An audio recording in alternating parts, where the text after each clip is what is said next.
Alô, varandeiros! Pra você ligado na varanda mais famosa do Brasil, cheguei, eu sou o Thiago Jordão, Elo Bigodinho na área para trazer aqui o pós-jogo. Santos 0, Bragantino também 0 aqui direto da Neoquímica Arena. Hoje, nesta tarde deste domingão, tivemos aqui uma presença de 30 mil torcedores santistas para uma renda de mais de 2,3 milhões de reais, mas um público bem abaixo da expectativa, e isso é culpa da diretoria. Diretoria do Santos, que inflacionou demais o preço dos ingressos. Os ingressos estavam caríssimos e hoje nós perdemos a grande oportunidade de ter mais de 40 mil santistas aqui em Itaquera. Mas aquele torcedor que veio, correspondeu, fez a sua parte, cantou o jogo todo. O problema foi justamente quem estava dentro de campo. Hoje o Santos Futebol Clube foi inoperante. Uma equipe incapaz e incompetente, porque o Santos, pessoal, não chutou no gol. O Santos, que jogou contra o arqueiro Cleiton, goleiro Cleiton, aquele mesmo, que é inseguro, um goleiro que muitas vezes entrega a paçoca, o Santos foi incapaz de marcar um golzinho sequer no grande goleiro Cleiton. Mas vale trazer o mérito também que o Bragantino, nesta atual edição de Campeonato Paulista, ainda não tomou gols. 5 jogos, 5 partidas sem ser vazado, uma baita de uma campanha da defesa comandada pelo técnico Wagner Mancini. Mas vamos falar de Santos? Vamos falar sobre os problemas do Santos. Eu acho que na defesa, para quem acompanhou aqui a nossa transmissão, e inclusive agradecer a todos vocês que estiveram conosco na transmissão, mais de 200 mil visualizações, mas hoje a defesa do Santos eu acho que cumpriu bem o seu papel. Eu acho que Adonis Frias e Luan Pérez formaram uma dupla segura em grande parte do jogo. O primeiro tempo do Mike, eu achei que ele fez um primeiro tempo honesto, ok, não comprometeu a equipe. Já a segunda etapa, até por questões físicas, eu acho que o Mike caiu bastante. O Gonzalo Escobar é aquilo, ele não vai subir pro ataque e vai apenas defender. Eu acho que hoje ele conseguiu marcar bem as ações do Lucas Barbosa. Agora, pessoal, do William Arão mais o Gabriel Menino em diante, são raros os momentos, raros os jogadores que você consegue salvar. Por exemplo, eu acho que o Miguelito fez um bom primeiro tempo, mas ele sai na segunda etapa, pra mim, num timing errado. Entende?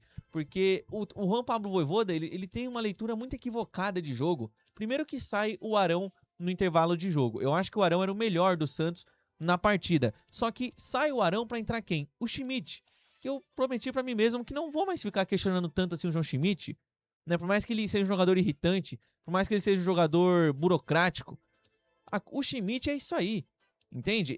Tudo aquilo que o Arão faz com excelência, o Schmidt entrega de uma forma péssima.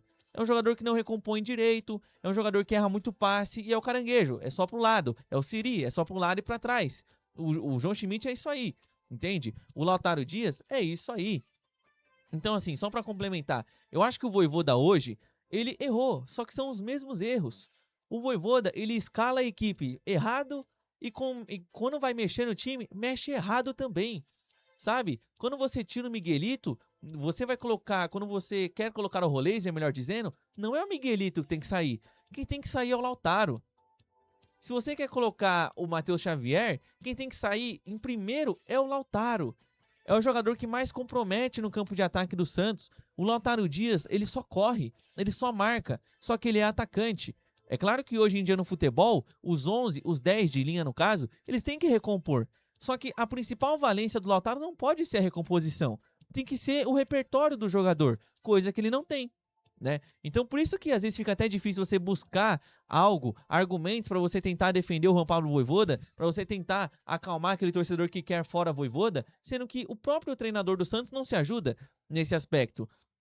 E hoje aconteceu uma coisa, inclusive, agora sim tentando analisar um pouco mais o Santos como um todo, né? Porque o jogo, como eu disse, foi uma partida de domínio do Red Bull Bragantino, principalmente na segunda etapa. Não de domínio, mas que o Bragantino criou mais do que o Santos na segunda etapa. No meu ponto de vista, se tivesse que ter um vencedor aqui hoje, seria o Red Bull Bragantino, que fez mais por merecer. O ataque do Santos, repito, foi inoperante e incompetente. Beleza? Agora, com relação ao Vojvoda, eu queria fazer uma reflexão aqui com todos vocês. Tive esse pensamento, comentei sobre também no nosso pós-jogo aqui no Varanda Futebol Debate. Eu acho que o Vojvoda, ele não tem 100% de autonomia no Santos, tá? E eu comecei a ter esse pensamento quando eu vi na escalação, primeiro na lista de relacionados, o Rincon. Eu já comecei a achar estranho o Rincon. Quando eu vejo que sai a escalação do Santos e que o Rincon é o número 480, eu falei, o Rincon vai entrar. Só que eu não acredito que o Rincon tenha entrado por convicção. Sabe por quê? Porque o Rincon, antes do jogo contra o... Na verdade, foi a primeira vez que ele entrou em um jogo esse ano. Ele não foi relacionado contra o Palmeiras, não jogou contra o Guarani e não jogou contra o Novo Horizontino. Já no ano passado, depois da partida que o Santos fez contra o Ceará, ainda no mês 10, ele ficou cerca de 8 jogos fora para retornar contra o Cruzeiro, na última rodada apenas. Ou seja, o Rincon é um jogador que só tá aí. É só um custo para o Santos. Mas por que eu falo sobre autonomia de treinador? Não é muita coincidência o Rincon ser o 480, o Santos ter essa ação de marketing hoje com relação ao número 480 porque é aniversário da cidade de Santos e aí você escala o Tomás Rincon? Eu acho que isso é uma falta de autonomia do treinador, porque eu duvido que o Santos, num 0-0, o seu treinador vai tirar um volante para colocar outro volante, 6 por meia dúzia, sendo que você precisa vencer a partida, porque o Santos está fora na zona de classificação para a próxima fase do Campeonato Paulista, entende? Então eu criei essa teoria, tá? Eu queria muito que alguém desmentisse isso, que explicasse a razão, o fato, a questão do porquê o Rincon ter jogado hoje, mas eu acho que mostra um pouco de que o Vojvoda talvez no Santos não tenha esse 100% de autonomia. E eu bato aqui na tecla. Eu não demitiria o Juan Pablo Vojvoda. Repito, ele é um treinador que erra, escala errado, muitas vezes mexe errado, mas pra mim é você pensar raso demais, mandar o Vojvoda embora. E o nosso conselho que não é cobrado? E o Acauí, que é presidente do conselho? E o presidente do Santos, Marcelo Teixeira? A torcida xingou aqui o Marcelo Teixeira, deu pra escutar. Mas vamos fazer mais? Vamos deixar de só protestar enquanto nós estamos aqui no estádio? Vamos deixar de somente ser torcedor que só critica, mas a gente não toma uma ação de verdade? Né? Eu trago aqui o exemplo que eu dei na partida. Em vez de a gente só chegar e mandar o Teixeira para aquele lugar, xingar o Marcelo Teixeira, xingar o Matos, por que a nossa torcida, em vez de bater na porta do CT, não bate na porta do Conselho do Santos? Porque é o Conselho que aprova uma previsão orçamentária com déficit. É o Conselho que diz sim, senhor, por Marcelo Teixeira. Marcelo Teixeira que tem a caneta. É ele que assina tudo. Entende? Por isso que, beleza, vamos mandar o Juan Pablo Vojvoda embora, mas ele vai colocar algum outro fantoche lá. Algum outro treinador vai cair nesse marasmo que é o Santos. Por isso que eu não demitiria o Juan Pablo Vojvoda. Ele faz um trabalho ruim até aqui, é verdade. Ele não tem demonstrado ser um treinador com ideias que tenham sentido para o DNA do que é o Santos Futebol Clube, mas eu acho que nesse momento pensar e colocar a culpa toda somente no treinador, a gente está caindo na esfera que tem menos culpa. Os maiores culpados disso tudo são Alexandre Matos e Marcelo Teixeira. Alexandre que indica os jogadores que são os parças dele e o Marcelo Teixeira que assina tudo que o Alexandre Matos traz para o Santos. Então, assim, mais um jogo lamentável do Santos, repito, eu acho que dá para talvez você ter um time um pouquinho melhor nesse Santos. Um Santos que talvez hoje seja nota 3, talvez você chegue no Santos nota 4. Mas é que eu acho que o nosso grupo de jogadores é isso aí. Não tem muito para onde correr.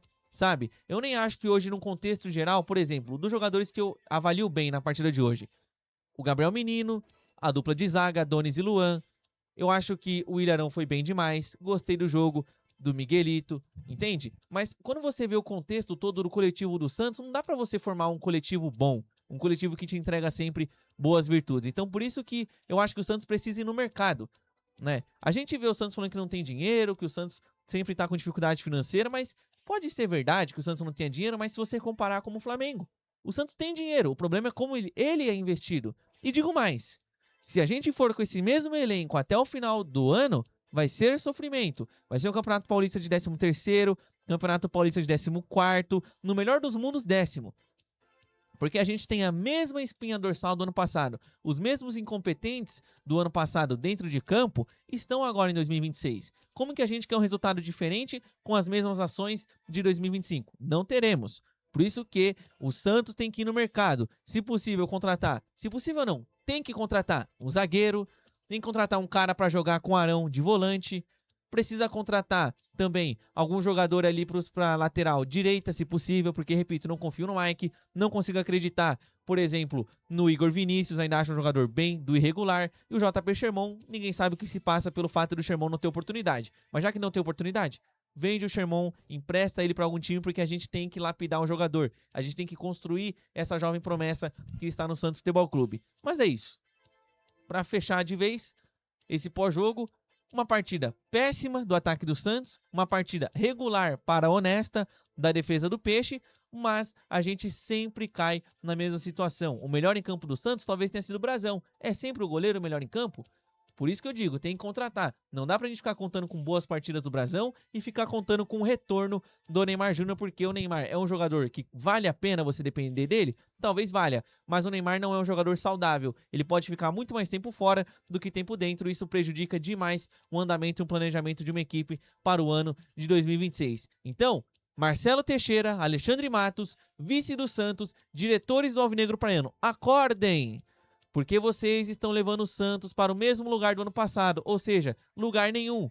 O Santos está sendo um continuismo do Andrés Ueda em 2021, 22 e 23. Estamos num looping eterno na gestão do Andrés Ueda, infelizmente, que eu espero que jamais seja culminada em um rebaixamento. Beleza, pessoal? Então, deixa aqui nos comentários as suas opiniões sobre o jogo de hoje, o que você achou do Santos, o que você achou do Juan Pablo Vojvoda. Discorde de mim, concorde comigo aqui no campo de comentários e deixe, claro, a sua justificativa do porquê você concorda ou do porquê você discorda, claro, com muita educação. Beleza? Tamo junto, pessoal. Vou ficando por aqui. Santos 0, Bragantino 0. Mais um jogo em que o Santos conseguiu irritar e tirar do sério o seu torcedor, os 8 milhões guerreiros que são santistas nos dias atuais, beleza? Tamo junto, pessoal. Um grande abraço a todos vocês e tchau!